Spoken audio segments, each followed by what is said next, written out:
UP के कौशाम्बी में BJP के पूर्व सांसद विनोद सोनकर पर व्यापारी मुकेश केसरवानी की बेशकीमती जमीन पर अवैध कब्जा करने का आरोप लगा है। पीड़ित व्यापारी का आरोप है कि चायल तहसील के चलोली गांव में उनकी पैतृक जमीन है, जो हाईवे से सटे होने के चलते बेशकीमती है। उस जमीन को बीजेपी के पूर्व सांसद विनोद सोनकर, उनके रिश्तेदार अरविंद सोनकर और संजय सोनकर जबरन खरीदना चाहते हैं। पीड़ित व्यापारी ने जमीन बेचने से मना किया तो पूर्व सांसद ने अपने लोगों के साथ जमीन की बाउंड्री वॉल गिरा दी।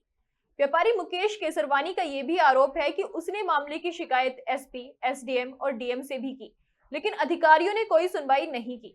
पीड़ित व्यापारी ने मुख्यमंत्री योगी आदित्यनाथ को शिकायती पत्र भेजते हुए न्याय की गुहार लगाई है। व्यापारी ने यह भी कहा कि बीजेपी के पूर्व सांसद विनोद सोनकर कभी भी उसकी हत्या करा सकते हैं। वहीं डीएम मधुसूदन हुल्गी ने बताया कि दोनों पक्ष जमीन पर अपना अपना कब्जा बता रहे हैं। इस संबंध में हाईकोर्ट ने दोनों पक्षों में मेडिएशन के लिए आदेश दिया है।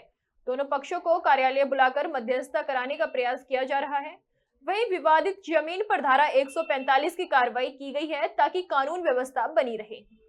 मेरा नाम मुकेश केसरवानी है। मैं चायल तहसील के चलौली ग्राम सभा का रहने वाला हूँ। मेरी वहाँ पे पैतृक संपत्ति है 5.5 बीघा, जो काफ़ी कीमती है, जिसपे पूर्व सांसद विनोद सोनकर, उनके साले संजय सोनकर और उनका एक रिश्तेदार अरविंद सोनकर, ये सब भूमाफिया हैं। ये लोग मेरी ज़मीन कब्जा कर रहे हैं और इसकी शिकायत मैं कई जगह कर रहा हूँ। कप्तान साहब के यहाँ जा रहा हूँ, डीएम साहब के यहाँ जा रहा हूँ, हर जगह से मुझको आश्वासन दिया जा रहा है। चलौली गांव के रहने वाले एक व्यापारी ने पूर्व सांसद विनोद सोनकर पर 5 बीघा बेशकीमती जमीन पर अवैध कब्जा करने का आरोप लगाया है। सर, मुख्यमंत्री से गुहार लगा रहा है, क्या है पूरा मामला, आपके स्तर से क्या कार्रवाई की जा रही है?